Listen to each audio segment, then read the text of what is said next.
The appearance of the Faraday Speaks story on the front page of the New York Times today is an interesting milestone in the gradual awakening of the mainstream press, of the world outside of YouTube, the awakening to the extent to which politics on this platform, politics on YouTube, are real politics that really matter, that have real consequences for people. Not just huge numbers of people, but also the depth of the influence, the meaning that this has in people's lives, in contrast to other types of forums and other types of formats for political discourse and speech that, frankly, the mainstream media treats as if they're much more important when they're not. So to throw out two contrasting examples, quite a few inches of newspaper headlines have been given to a protest in California involving a few dozen vegans, where they went and protested at a duck factory.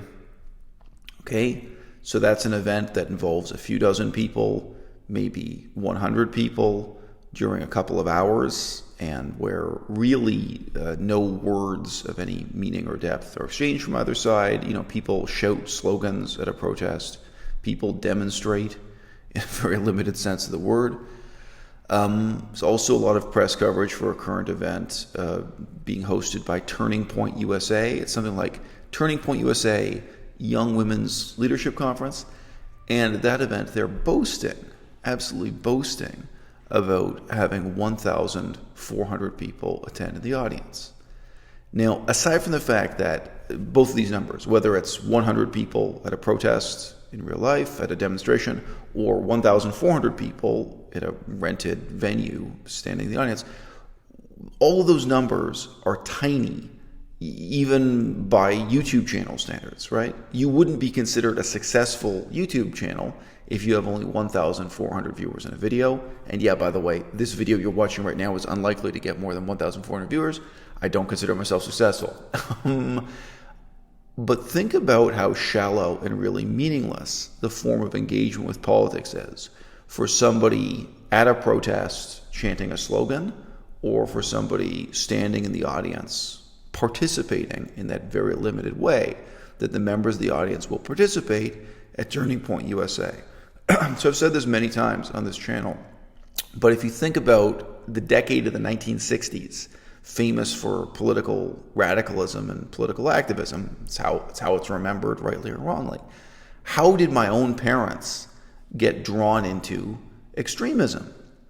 It was through incredibly shallow interactions with political organizations, interactions that could be as simple as someone handing you a pamphlet.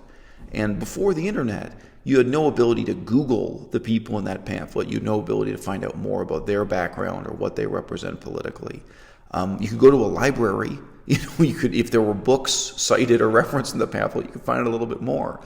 But to a ridiculous extent, in the decade of the 1960s, people put their faith in individual leaders on the basis of a very shallow interaction at a protest in person, at a demonstration, or hearing a speech that they delivered to a crowd, or on the basis of a pamphlet, a short essay, writing of this kind.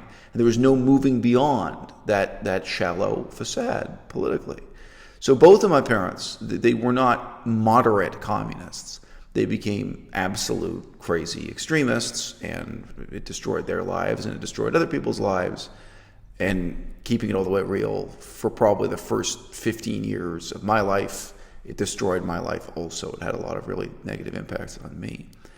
And of course, as I was growing up and questioning my parents' beliefs, even just their assumptions about the world, let's put it that way, it was often amazing to me how facile they were, even compared to kind of the level of fact-checking that I was going through as a teenager and figuring out how the world worked, how economics worked, how claims about what was going on in the world between left and right were different. And it's like, how did you guys end up? What was the path, or what was the downward spiral that led them to their political extremism? Well, in a lot of ways, the portrait that paints is much darker and more dangerous than the portrait that Caleb paints, that Faraday Speaks paints, that the guy covered in this New York Times article. there's actually a lot more hope for the future in the fact that now you have thousands and tens of thousands of people engaging with content and engaging with one another in a meaningful way over hours and hours and hours, and where they're rapidly able to find out, oh, well, this person on YouTube, if this is their view on this issue, then I can Google and find out what's their view by contrast on this other issue. We can interrogate the sources, even if it's just as a viewer. But obviously, Caleb's experience, or Faraday's experience, his experience isn't limited purely to being a passive viewer. It also involves, text-based interaction and discussion through live chat and forums like Discord and what have you. Now, one of the unfortunate things about this New York Times article is that the journalist's analysis of the problem is much less interesting and much less intelligent than Caleb's analysis, which you can find on his own YouTube channel. Caleb points out quite a number of interesting things, including his proposal that one of the crucial variables here is the extent to which people like himself were listening to this content while playing video games, that they were engaging in so-called online debates while playing video games.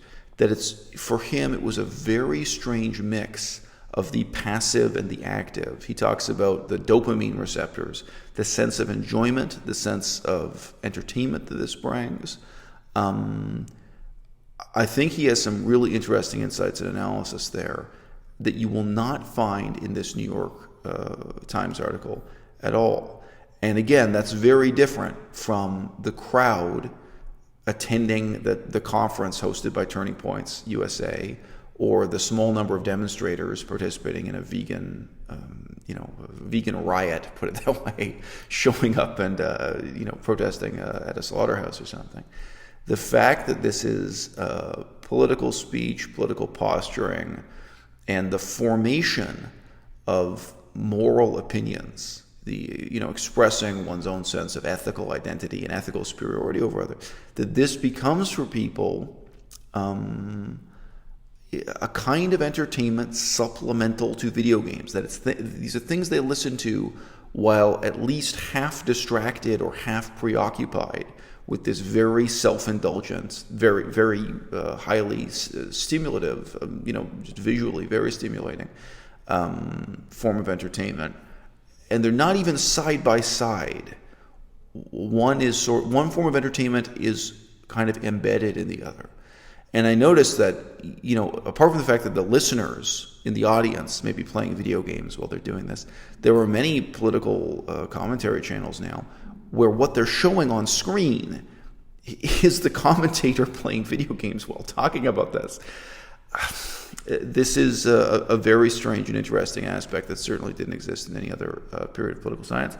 And again, I like what Faraday says about it. I don't like the fact that New York Times skips this.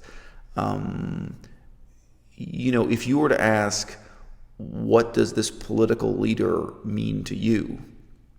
Almost nobody is going to say, oh, he's meaningful and important to me because he entertains me while I'm playing video games.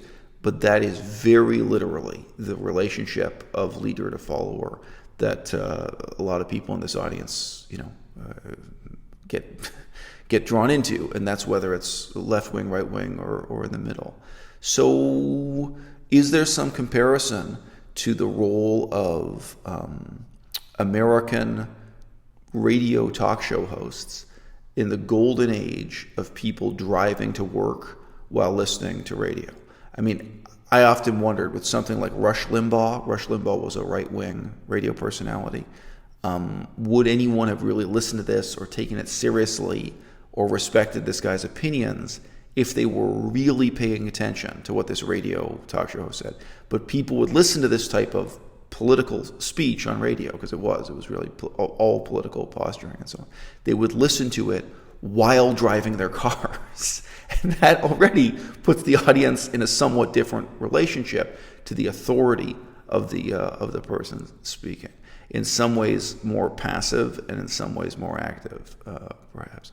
The category of political commentary on YouTube that Caleb is responding to in this New York Times article It's striking to me that almost none of these people are actually engaged in charity work, are actually engaged in humanitarian work, are actually involved in efforts to make the world a better place, and they're definitely not involved in activism in that sense of the word.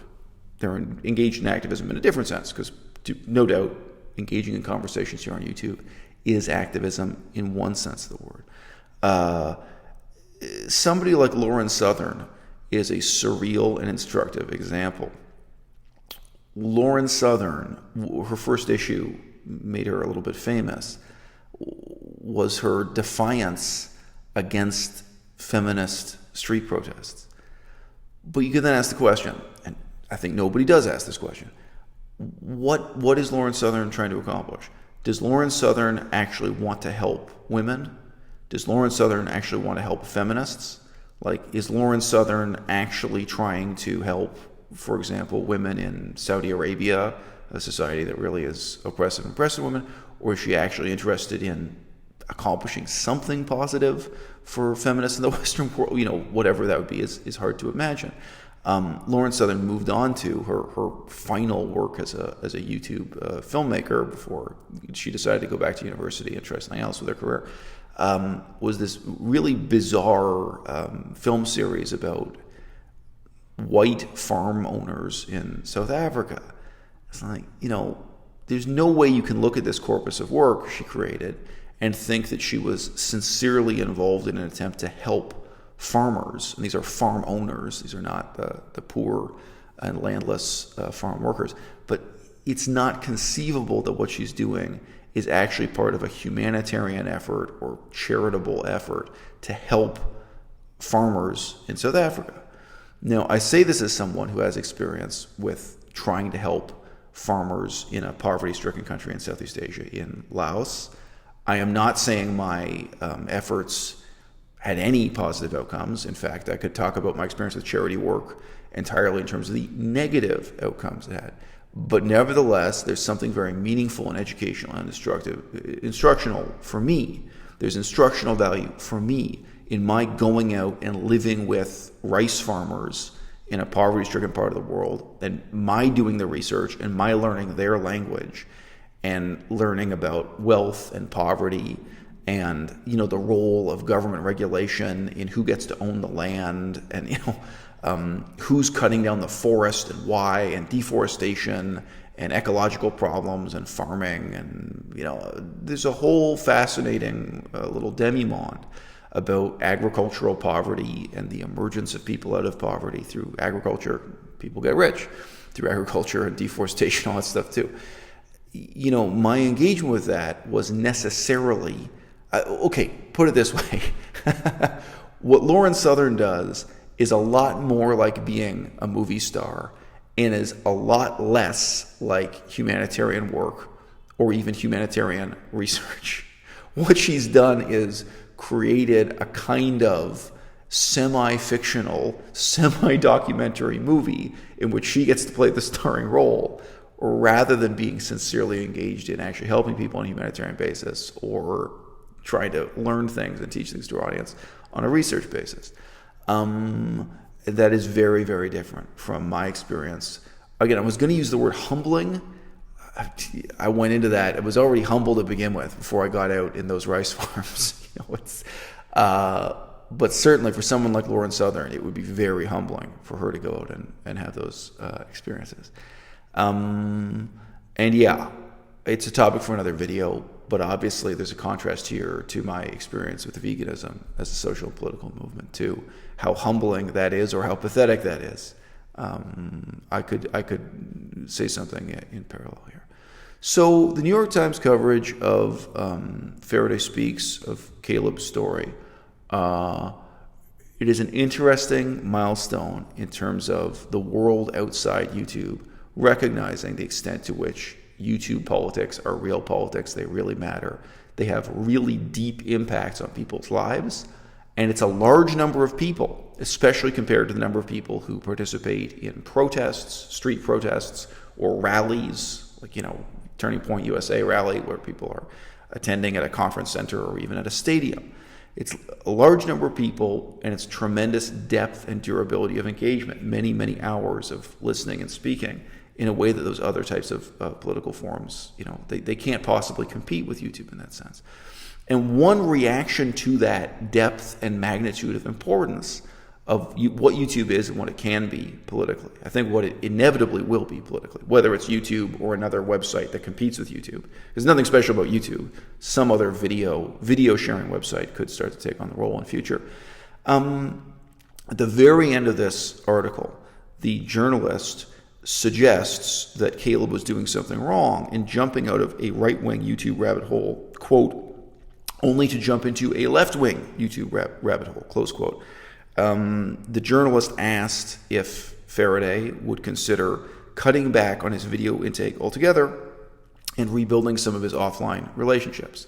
Quote, he hesitated and looked slightly confused. For all of its problems, he said, YouTube is still where political battles are fought and won. Leaving the platform would essentially mean abandoning the debate. Close quote. So what the journalist is trying to do here is present you with an entirely false argument that the grass is greener on the other side of the hill. And it's not. People do this to me all the time when I talk about vegan politics within YouTube, and I'm taking it really seriously. It's saying, look, guys, what happened here on YouTube in the last 5 years, the veganism really matters. And some people want to react to that by just saying, no. What happened on YouTube, that doesn't matter at all, because the real politics, the other side of the hill, the grass is greener on the other side of the hill. There's some other political world, whether they imagine that being in university classrooms or just people standing on street corners holding up a sign and handing out pamphlets doing these kinds of protests, that's the real political sphere, which is supposedly so much more meaningful and involves so many more people than YouTube. And that is 180 degrees wrong. People standing on street corners, it's a small number of people, it's a very shallow form of engagement. It's relatively meaningless. And what we have going on here on YouTube is deep and meaningful and durable and real. And it involves people getting to know one another, building up relationships of trust, and in some cases, relationships of doubt and distrust, learning new things, sharing what they've learned. Yes, leading one another astray, but also ultimately becoming better people in a way that is much more meaningful and much more important than any experience you can have at a street protest or attending an organized political convention or rally. YouTube politics are real politics, and this is part of the slow and inexorable waking up of the mainstream media to that fact.